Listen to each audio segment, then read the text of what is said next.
আল্লাহ রাসূল সাল্লাল্লাহু আলাইহি সাল্লাম একটা ভরা মজলিসে বললেন, এখন এক সাহাবী এসে এখানে বসবে, এই সাহাবীটা জান্নাতি। সব সাহাবারা অবাক, না জানি তিনি কার কথা বললেন। সবাই দেখতে পেলেন ইন দ্য মিন টাইম এক আনসারী সাহাবী এসে এই জায়গাটাতে বসলো। তার কয়েকদিন পরে আরেকটা ভরা মজলিসে আল্লাহ রাসূল বললেন, এখন এই মাত্র এক সাহাবী এসে এখানে বসবে, এই সাহাবীটা জান্নাতি। ঠিক ওই দিনও ওই আনসারী সাহাবীটা এসে ওইখানে বসেছে। আবার কয়েকদিন পরে আল্লাহ রাসূল সাল্লাল্লাহু আলাইহি ওয়াসাল্লাম বললেন, এই মুহূর্তে এই মজলিসে এমন এক সাহাবী ঢুকবে, এই সাহাবীটা জান্নাতি। সবাই খেয়াল করে দেখলো, ওই যে আনসারী সাহাবীর কথা রাসূল সাল্লাল্লাহু আলাইহি ওয়াসাল্লাম আগে বলেছিলেন, ওই সাহাবী এসে তামিম ওই জায়গায় বসেছে। চিল্লায় পড়েন সুবহানাল্লাহ। সব সাহাবীরা অবাক হয়ে গেলেন, ঘটনা কি এমন গোপন আমল করে এই সাহাবী, যে গোপন আমলের কারণে তিনটা ভরা মজলিসে বিশ্বনবী এই সাহাবীকে বললেন জান্নাতি। সাইয়েদনা আব্দুল্লাহ ইবনে আমর ইবনুল আস গোপন তথ্য বের করার জন্য এই সাহাবীর বাড়িতে চলে যেয়ে সাহাবীকে সালাম দিয়ে বললেন, ও আনসারী সাহাবী, আমার বাবার সাথে আমার ঝগড়া হয়েছে, আমি 3 দিনের জন্য তোমার বাড়িতে মেহমান হতে চাই। কয়দিনের জন্য? 3 দিন। ওই আনসারী সাহাবী বলল, আহলান ওয়া সাহলান, খুশামদেদ, আপনি আমার মেহমান হবেন, এটা তো আমার সৌভাগ্য। আসেন, থাকেন, এই ঘরে আমি থাকি, এই ঘরটা ফাঁকা, আপনি এখানে থাকেন। এবার আব্দুল্লাহ ইবনে আমর ইবনুল আস খেয়াল করলেন কোনো গোপন আমল করে কিনা, কোনো নেক আমল আছে কিনা এই সাহাবীর, যে কারণে 3বার বিশ্বনবী এই সাহাবীরে জান্নাতি বলেছেন। 3 দিন টানা 3 দিন লক্ষ্য করার পরে সাইয়েদনা আব্দুল্লাহ ইবনে আমর ইবনুল আস এই সাহাবীর মধ্যে তেমন বিশেষ কোনো নেক আমল, গোপন আমল আর দেখতে পায় নাই। 3 দিন যখন শেষ, যাওয়ার পথে বলে, ভাই আসলে আমার আব্বার সাথে আমার তেমন কোনো ঝগড়া টগড়া হয় নাই। ঝগড়া টগড়া কিছু না, আমি বিশেষ একটা কারণে এসেছি। 3বার বিশ্বনবী তোমাকে জান্নাতি বলে ঘোষণা করেছে। আমি দেখার জন্য এসেছি যে তুমি কি আমল কর, কিন্তু আমি তো বিশেষ কোনো আমল দেখলাম না। নামাজের সময় নামাজ পড়ো, তাহাজ্জুদের সময় তাহাজ্জুদ পড়ো, কোরআন তেলাওয়াতের সময় কোরআন তেলাওয়াত করো, আমি যা ইবাদত করি তাই তো করো, বরং আমার চেয়ে আরো কম করো। কি আমল তোমার আমল, যে আমলের কারণে বিশ্বনবী তোমারে জান্নাতি বলেছে? সাহাবী ডেকে বলে, আব্দুল্লাহ, আমার জীবনে বিশেষ কোনো আমল নেই, এমন কোনো আমল আমি আমার জীবনে করি নাই যে আমলের কারণে বিশ্বনবী আমারে জান্নাতি বলে ঘোষণা দিতে পারে। তবে হ্যাঁ, এমন একটি আমল আছে, প্রতি রাতে ওই আমলটা করে আমি বিছানায় ঘুমাতে যাই। প্রতি রাতে এশার নামাজের পরে আমি যখন আমার বিছানায় ঘুমাতে যাই, আমি আমার অন্তরে কারো ব্যাপারে কোনো ঘৃণা, কোনো ক্ষোভ আমার অন্তরে পুষে রাখি না। সুবহানাল্লাহ পড়ে। কোনো ক্ষোভ, কোনো ঘৃণা, কোনো হিংসা, কারো ব্যাপারে অহংকার, জেলাসি, এগুলো অন্তরে নিয়ে আমি ঘুমাই না। আমি যখন ঘুমাতে যাই, আমি সবাইরে ক্ষমা করে দিয়ে, মাফ করে দিয়ে ঘুমাতে চলে যাই। হয়তো এই আমলটা আল্লাহ তাআলার কাছে অত্যন্ত প্রিয় হতে পারে, এই কারণেই হয়তো বিশ্বনবী আমাকে জান্নাতি বলে ঘোষণা করেছে। চিল্লায় পড়তে হবে আল্লাহু আকবার। এজন্য রাতের বেলায় যখন বিছানায় যান, সব ভুলে যান। কে গালি দিছিল ভুলে যান, কে ঠকাইছিল ভুলে যান, কে অপমান করেছিল ভুলে যান, কার সাথে মারামারি হয়েছিল ভুলে যান। বিছানায় যাওয়ার আগে সবাইরে মাফ করে দিয়ে একটা প্রশান্ত আত্মা নিয়ে ঘুমাতে যান। ওই সাহাবীর মতো আপনারও জান্নাতি বানাবে কে? এজন্য আল্লাহ বললেন, আল্লাযীনা ইউনফিকুনা ফিস সাররাই ওয়াদ দাররাই ওয়াল কাযিমিনাল গায়যা ওয়াল আফিনা আনিন নাস ওয়াল্লাহু ইউহিব্বুল মুহসিনিন।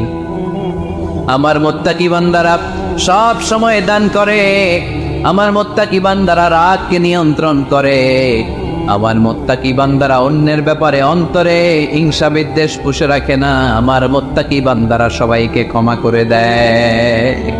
সুবহানাল্লাহ পড়েন। ওয়াসারিউ ইলা মাগফিরাতিন মির রাব্বিকুম ওয়া জান্নাতিন আরদুহাস সামাওয়াতু ওয়াল আরদ উইদ্দাত লিল মুত্তাকিন। আল্লাহর ক্ষমার দিকে ছোট, আল্লাহর জান্নাতের দিকে ছোট। যেই জান্নাত ছোট নয়, যেই জান্নাতটা সংকীর্ণ নয়, যেই জান্নাত হলো আকাশ জমিন বিস্তৃত। সুবহানাল্লাহ। উইদ্দাত লিল মুত্তাকিন, এই জান্নাতকে আল্লাহ তাআলা মুত্তাকিদের জন্য তৈরি করেছে। কাদের জন্য? আপনাদের জন্য তৈরি করেছে। আলহামদুলিল্লাহ পড়েন। মুত্তাকি কারা? যারা আল্লাহরে ভয় পায়। মুত্তাকি কারা? যারা আল্লাহকে না দেখে ভয় পায়, তাদেরকে কি বলে? মুত্তাকি। আল্লাহরে দেখছেন কখনো? লা তুদরিকুহুল আবসার, পৃথিবীর চামড়ার চক্ষু দিয়ে আমার রব আল্লাহ তাআলাকে দেখা যায় না, কিন্তু ওহুয়া ইউদরিকুল আবসার, তিনি সবাইরে দেখতে পায়। সুবহানাল্লাহ পড়ে। তিনি আমাদের দৃষ্টির অন্তরালে, কিন্তু আমরা তার দৃষ্টির অন্তরালে কশ্চিনকালেও কখনো এক মুহূর্তের জন্য যেতে পারি না। মুত্তাকিনদের জন্য তিনি এই জান্নাতকে তৈরি করেছেন। এখন এই মুত্তাকিন কারা? সেই মুত্তাকিনদের পরিচয় আল্লাহ তাআলা এই সূরার ভেতরে দিয়েছেন। আজকে এই চমৎকার রজনীতে কিশোরগঞ্জের এই তাফসীরুল কোরআনের প্রোগ্রামে মুত্তাকিন কারা এ ব্যাপারে সামান্য কিছু ধারণা নিয়ে আমরা বাড়িতে ফিরবো ইনশাআল্লাহ। বলে আজকের তাফসীরুল কোরআনের প্রোগ্রাম তখনই সফল হবে যখন এত ধাক্কাধাক্কির পরে বসার যখন সুযোগ পাইছি, মুত্তাকি কারে কয় এইটা আজকে হিসাব করে নিয়ে যাও। পারা যাবে? পারা যাবে? পারা যাবে? আমরা মুত্তাকি হতে চাই। কি হতে চাই? নাকি মাসুদ রানা হতে চাই? এরকম একটা আছে নাকি যেন? হ্যাঁ, পত্রপত্রিকায় দেখলাম ছেলেপেলারা লাইন ধরছে কে হবে মাসুদ রানা। কিশোরগঞ্জ থেকে কেউ যায় নাই না? কিশোরগঞ্জের ছেলেপেলারা খুব আল্লাহ আল্লাহ, মাশাআল্লাহ। তো আমরা মুত্তাকি হতে চাই। চিল্লায় বলেন তো কি হতে চাই? উইদ্দাত লিল মুত্তাকিন, মুত্তাকিনদের জন্য আল্লাহ তাআলা এই জান্নাতকে প্রস্তুত রেখেছেন। আল্লাহ তাআলা এই আয়াতে মুত্তাকিনদের 5টি গুণের কথা বলেছেন। কয়টি? সবাই বলেন আওয়াজ করে, কয়টি? এই 5টি গুণ আজকে আমরা জেনে যাব মানার উদ্দেশ্যে। কিসের উদ্দেশ্যে? ওয়াজ তো এখন ইউটিউবেও দেখা যায়, ঠিক কিনা? ইউটিউবে ওয়াজ দেখা সহজ না? আমার এই ইউটিউবে দেখছেন কে কে? দেখি সবাই দেখছেন? ঠিক আছে, হাত নামান। আলহামদুলিল্লাহ পড়ে। তো ইউটিউবেই তো ওয়াজ দেখা যায়। সরাসরি তাফসীরুল কোরআনের প্রোগ্রামে একটা আলাদা স্পিরিট নিয়ে আসতে হবে, যে মনোযোগ দিয়ে আমি শুনবো, আমি ধারণ করব, কথাগুলো রিসিভ করব, কান দুটো খরগোশের কানের মতো খাড়া করে শুনবো, যাতে বাড়িতে কিছু নিয়ে যেতে পারি। বাল্লিগু আন্নি ওয়ালাউ আয়া, একটি আয়াত, একটি বাক্য হলেও আল্লাহ রাসূল বলেছেন আমার থেকে মানুষের কাছে পৌঁছে দাও। আমরা সবাই দাঈ ইলাল্লাহ, আমি বেশি জানি তো আমি বেশি শোনাবো, আরেকজন কম জানে তো কম শোনাবে, একজন জানে শুধু লা ইলাহা ইল্লাল্লাহ, সে ওইটারই দাওয়াত দেবে, ঠিক কিনা? এজন্য আজকে আমরা মুত্তাকি কাকে বলে, তাদের বৈশিষ্ট্য কি, এটা জেনে যাব। আল্লাহ মুত্তাকিদের বৈশিষ্ট্যে প্রথমে বলেছেন আল্লাযীনা ইউনফিকুনা ফিস সাররাই ওয়াদ দাররা, মুত্তাকি হচ্ছে তারা যারা সচ্ছল অসচ্ছল উভয় অবস্থায় আল্লাহর রাস্তায় দান করে। দান করলে খুশি হয় কে? সাদাকা করলে খুশি হয়ে যায় কে? যাকাত দিলে খুশি হয় কে? দে যাকাত, দে যাকাত, তোরা দে রে যাকাত, তোর দিল খুলবে পরে আগে খুলুক হাত, দে যাকাত, দে যাকাত, তোরা দে রে যাকাত। পড়েন আমিন। আপনার দিল পরে খুলবে, আগে খুলতে হবে কি? হাত। আল্লাযীনা ইউনফিকুনা ফিস সাররাই ওয়াদ দাররা, আল্লাহ বললেন আমার মুত্তাকি বান্দার প্রথম গুণ আল্লাযীনা ইউনফিকুনা ফিস সাররাই ওয়াদ দাররাই ওয়াল কাযিমিনাল গায়যা ওয়াল আফিনা আনিন নাস ওয়াল্লাহু ইউহিব্বুল মুহসিনিন। সুবহানাল্লাহ পড়ে। আল্লাযীনা ইউনফিকুনা ফিস সাররাই ওয়াদ দাররা, আমার মুত্তাকি বান্দারা সচ্ছল অসচ্ছল উভয় অবস্থায় দান করে। যখন তাদের কাছে বেশি টাকা থাকে তখন তারা বেশি দান করে, যখন কম থাকে কম দান করে, কিন্তু দান করে, ঠিক কিনা? দান করার ধারাবাহিকতা কখনো থামায় না। এখন আপনি সচ্ছল, অনেক টাকা তো বেশি দেন, এক সময় অর্থের টানাপোড়েন যাচ্ছে, সমস্যা যাচ্ছে, তো ওই সময় কম দেন। বছরে আপনি অবস্থা ভালো থাকে 10,000 টাকা সাদাকা করেন, যখন অবস্থা খারাপ 10 টাকাও কি সাদাকা করা যাবে না? তার মানে ইউনফিকুনা ফিস সাররাই ওয়াদ দাররা, সুখে দুঃখে সব সময় যে দেয় তার নাম মুত্তাকি। সুখে দুঃখে সব সময় যে দেয় তার নাম। মদিনার সমাজে মদিনার সাহাবীদের মধ্যে সবচেয়ে গরীব সাহাবী ছিলেন সাইয়েদনা বেলাল রাদিয়াল্লাহু তাআলা আনহু। নিজের লজ্জাস্থান টাকার কাপড়টা ছাড়া তার কাছে দ্বিতীয় কোনো কাপড় ছিল না। সকালে যদি খাবার পেত, দুপুরে খাবার ছিল না, দুপুরে পেলে রাতের জন্য ছিল না, আজকে খাবার থাকলে কালকে নেই। মদিনার সবচেয়ে গরীব সাহাবী বেলাল রাদিয়াল্লাহু তাআলা আনহু, লজ্জাস্থান ঢাকার জন্য শুধু একটা জামা ছিল, গায়ে দেওয়ার মতো কোনো জামা নাই। এই সাহাবীর মতো গরীব কোন সাহাবী মদিনার জমিনে নাই। এই বেলাল রাদিয়াল্লাহু তাআলা আনহুকে বিশ্বনবী ডেকে বললেন, ইয়া বেলাল আনফিক ইয়া বেলাল লা তাখশা মিন যিল আরশি ইকলালা। ও বেলাল, আল্লাহর রাস্তায় দান করো, কারণ আমার আল্লাহর ধনভাণ্ডারের কমতি নাই। সাইয়েদনা বেলাল রাদিয়াল্লাহু তাআলা আনহু সবচেয়ে গরীব। শুনতেছেন, বুঝতেছেন? সবচেয়ে গরীব। টাউন পার্টটা ঢাকার মতো একটা গার্মেন্ট ছিল, একটা কাপড়, এটা পেঁচায় আসতো, নামাজ পড়তো। গায়ে রাখার মতো কোনো জামা নাই, আর খাবার দাবার টাকা পয়সা বলতে নাই। ওই সাহাবীর ইসলাম বললেন, আনফিক বেলাল, বেলাল তুমিও দান কর, তুমিও দাও, দানের হাতকে প্রশস্ত করে দাও। আনফিক ইয়া ইবনা আদম উনফিক আলাই, এ বনি আদম দাও, দিলে আমি তোমারে দেব।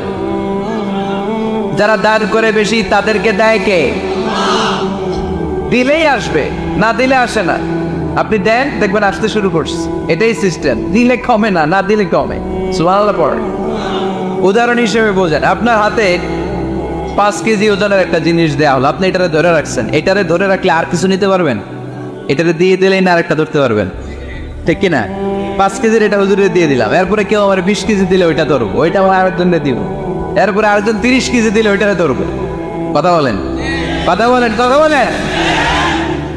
এজন্য আল্লাহ বললেন, ইনফিকুনা ফিস সাররাই ওয়াদ দাররা। আমার মুত্তাকি বান্দার প্রথম গুণ, তারা সুখে দুঃখে সব সময় দান করে, দানের ধারাবাহিকতা সব সময় অব্যাহত রাখে। যারা সুখে দুঃখে সচ্ছল অসচ্ছল সব অবস্থায় দান করে, তাদের নাম হলো মুত্তাকি। মুত্তাকিদের প্রথম বৈশিষ্ট্য দান করে। আপনারা দান করেন তো? কিশোরগঞ্জের ভাইয়েরা সবাই করেন, করেন তো?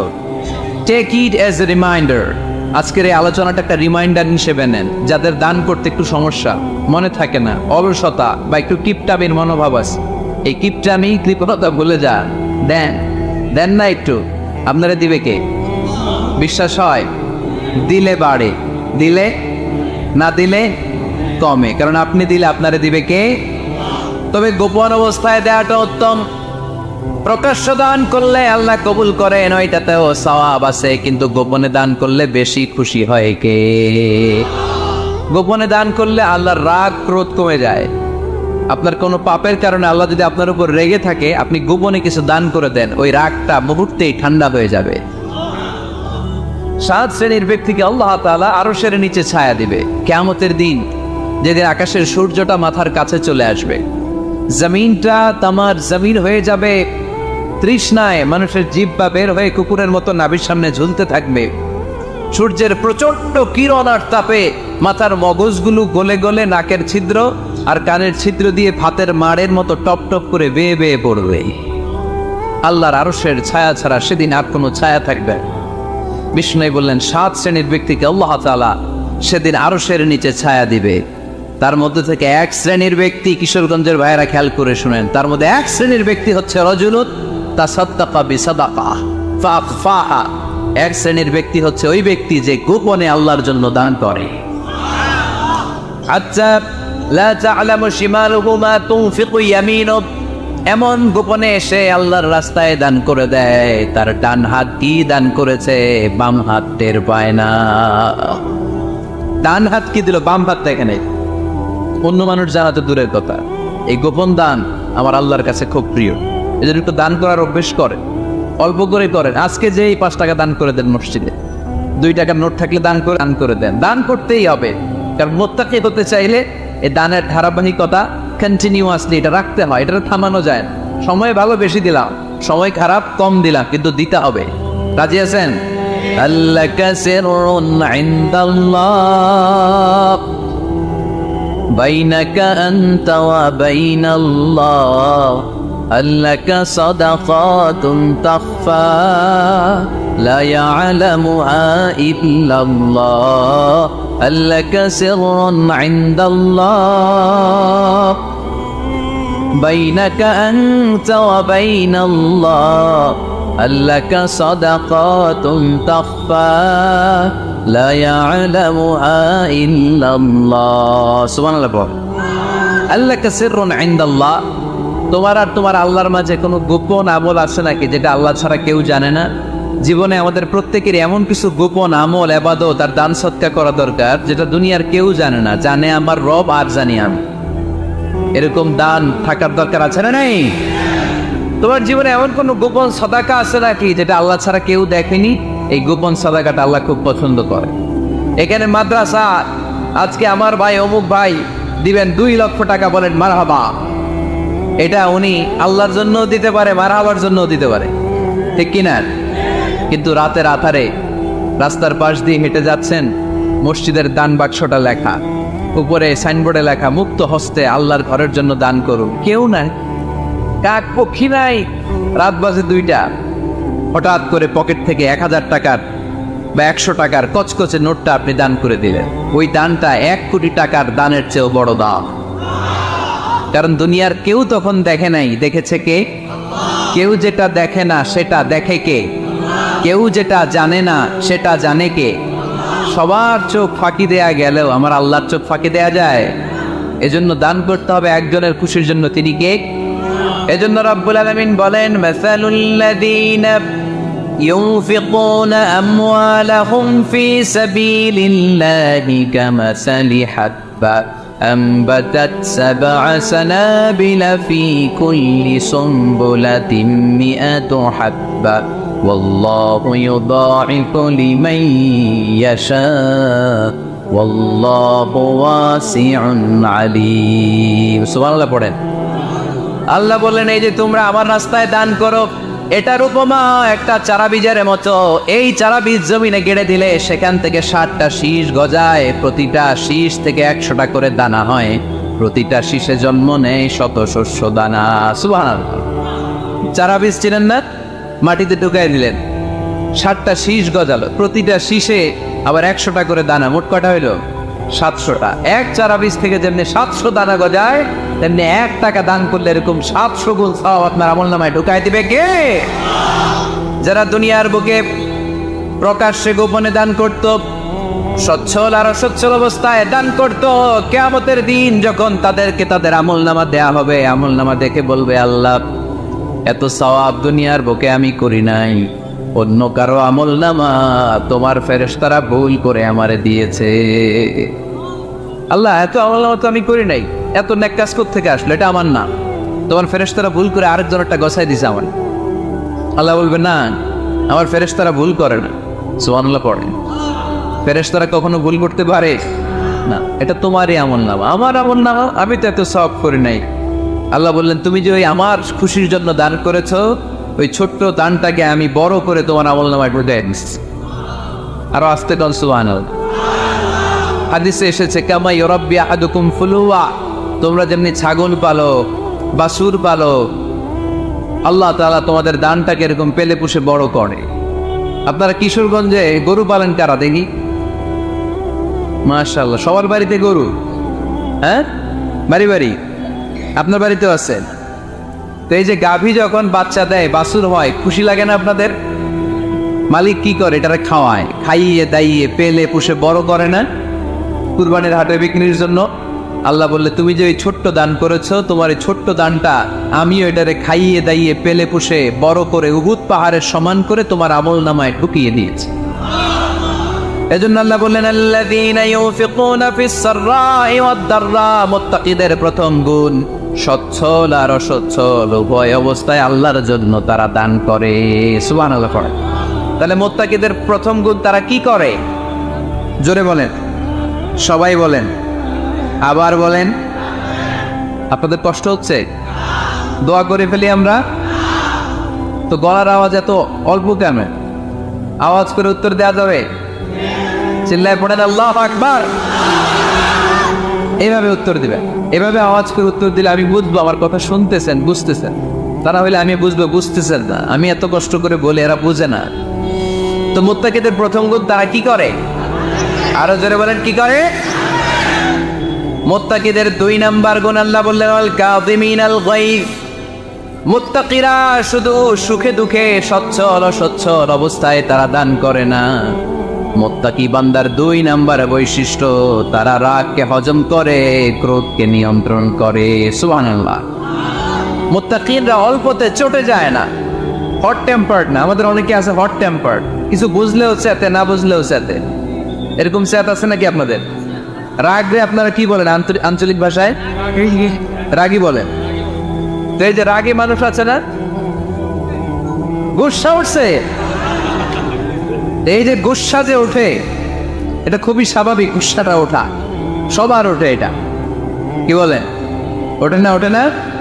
আপনাদের মধ্যে থেকে গুসা বেশি ওঠে কার দেখি? আছে অনেক আছে। আছে তো, রোগী আছে তো অনেক।